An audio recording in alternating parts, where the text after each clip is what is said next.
What if tomorrow's headlines revealed a superstar had quietly purchased weapons rivaling a nation's military? Sounds unreal, but this week's Beijing Summit has stirred whispers of that exact possibility. The Beijing Summit was not just another meeting of world leaders. Behind the polished speeches lay tense conversations and hidden strategies, which have now led experts to warn of a dangerous global arms race. Here's the real story, broken into easy pieces you need to know. Chapter 1. The Stage and the Stakes. The Beijing Summit looked glamorous on the surface. Leaders from across continents shook hands, posed for photos, and spoke about global partnerships. Yet anyone who followed the event closely could sense that something much deeper and far more serious was unfolding behind the scenes. Behind closed doors, military concerns overshadowed trade deals and cooperation pledges. Officials engaged in detailed discussions about defense strategies, subtly hinted at new weapons development, and left many analysts convinced that the gathering was less about peace and far more about power projection.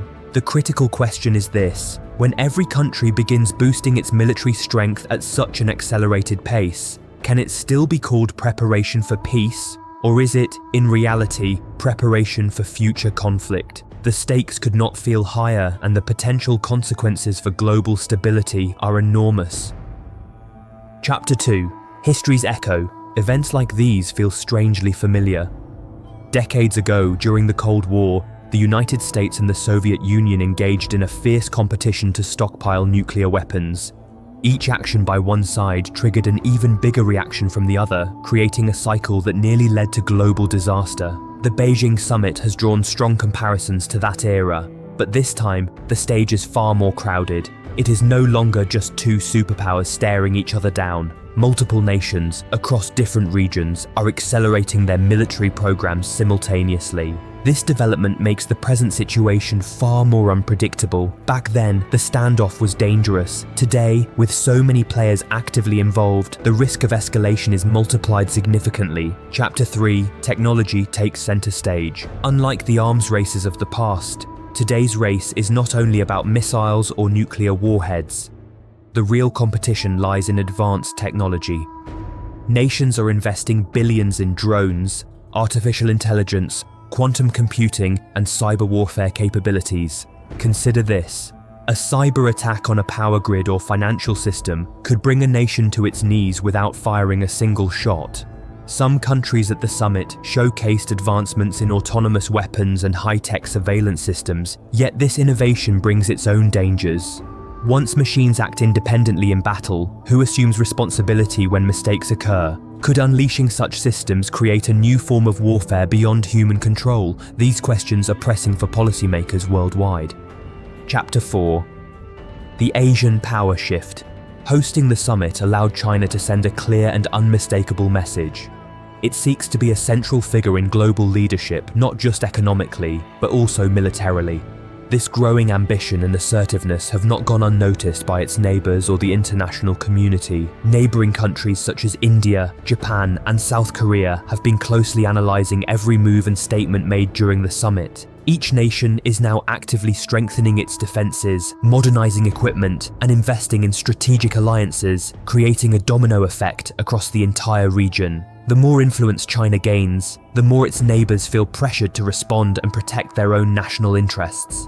These ripples do not stop within Asia's borders. When regional powers upgrade their military capabilities, global players inevitably react, often reassessing their own strategies and alliances. This is exactly how a regional summit, which may initially seem localized, can quickly become a concern for the stability and security of the entire world. Chapter 5. The cost of security.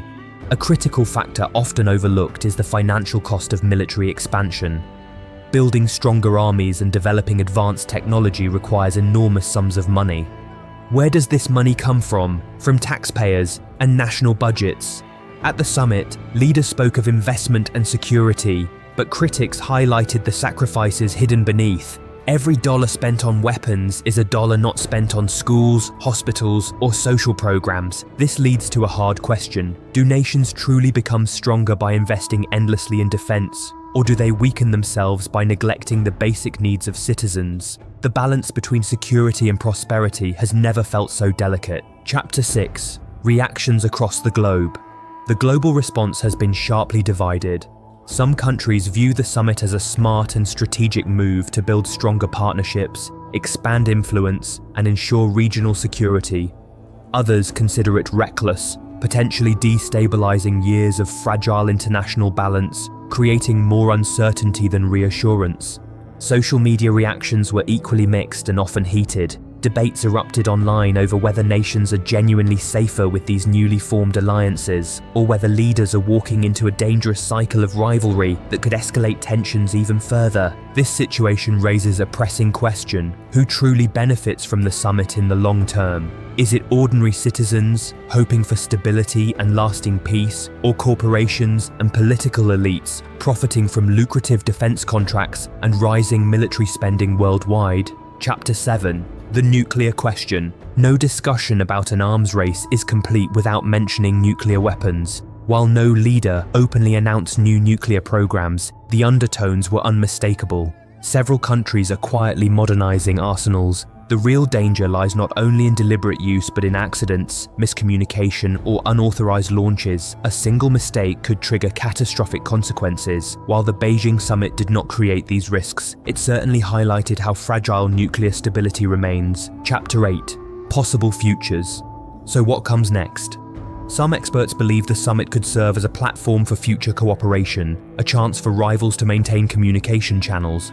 Others worry it may have planted the seeds for a new and dangerous era. Technology is evolving rapidly, and political tensions remain high. Without strict international agreements and transparent oversight, the arms race may accelerate faster than any peace process can intervene. Yet hope remains. Even heated dialogue is preferable to silence. The outcome will depend on whether leaders treat this summit as a wake-up call or as an opportunity to demonstrate growing power. As world leaders leave the Beijing Summit, one important question hangs in the air. Will this be a step towards stronger cooperation or the opening chapter of a new global arms race? Share your thoughts below, and don't forget to like and subscribe for more stories shaping the future of our world.